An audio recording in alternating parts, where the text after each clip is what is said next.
आज हम अपने स्कूल के 25 वर्ष पूरे होने का उत्सव मना रहे हैं। हमारे छात्रों ने साबित किया है कि वे विश्व स्तरीय शिक्षा प्राप्त कर रहे हैं।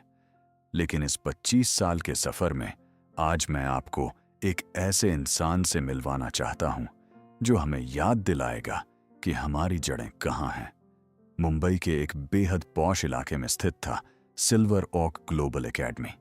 सुबह 7 बजे से ही स्कूल के बाहर BMW, ऑडी और फॉर्च्यूनर की लंबी लाइन लग जाती थी।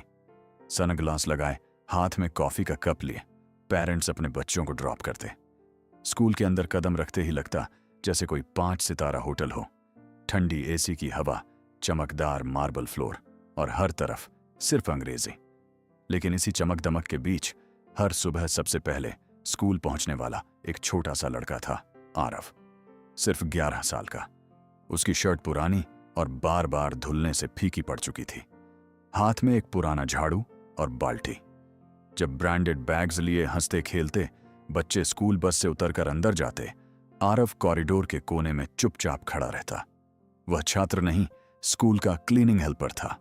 उसका काम था क्लासरूम के डेस्क साफ करना, फ्लोर पोंछना, डस्टबिन खाली करना। जब वह झुककर काम करता, उसके पास से चमकदार जूतों की टक टक की आवाज गुजरती। कुछ बच्चे उसे देखकर मुंह बनाते, कुछ उसे पूरी तरह अनदेखा कर देते। एक दिन लंच ब्रेक के समय आरव क्लासरूम साफ कर रहा था। तभी एक लड़के के हाथ से केचप का पैकेट गिर गया।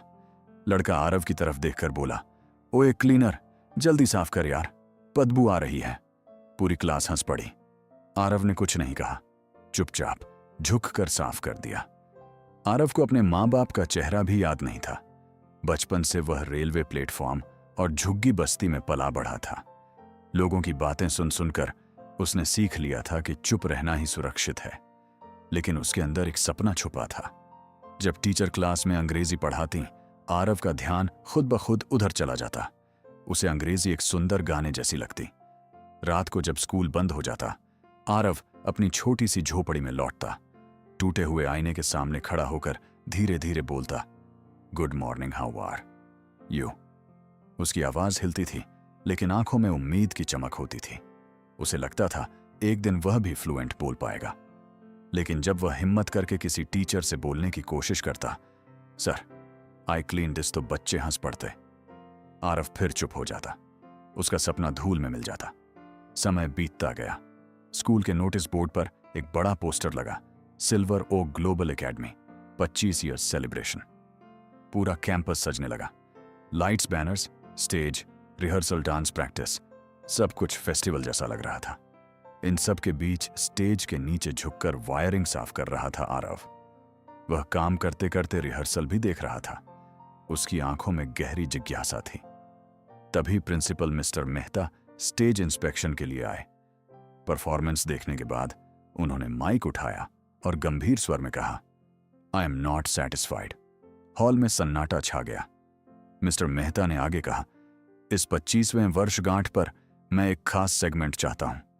कोई एक छात्र स्टेज पर आए और पूरे 5 मिनट सिर्फ शुद्ध हिंदी में बोले, एक भी अंग्रेजी शब्द नहीं। सभी छात्र एक दूसरे को देखने लगे। जो रोज अंग्रेजी बोलकर गर्व महसूस करते थे, आज उनकी बोलती बंद हो गई। टॉप छात्र आर्यन को बुलाया गया। वह कॉन्फिडेंटली स्टेज पर चढ़ा और बोला, हमारा स्कूल वेरी गुड, मतलब बहुत अच्छा है, we all enjoy. Mister Mehta ने हाथ उठाकर रोक दिया। एक भी अंग्रेजी शब्द नहीं, बिल्कुल शुद्ध हिंदी। आर्यन अटक गया। फिर दूसरे तीसरे छात्र को बुलाया गया, लेकिन हर किसी के बीच में एक्चुअली बट सो जैसे शब्द निकल ही जाते थे। शाम तक एक भी परफेक्ट कैंडिडेट नहीं मिला। मिस्टर मेहता अपने ऑफिस में सर झुकाए बैठे थे।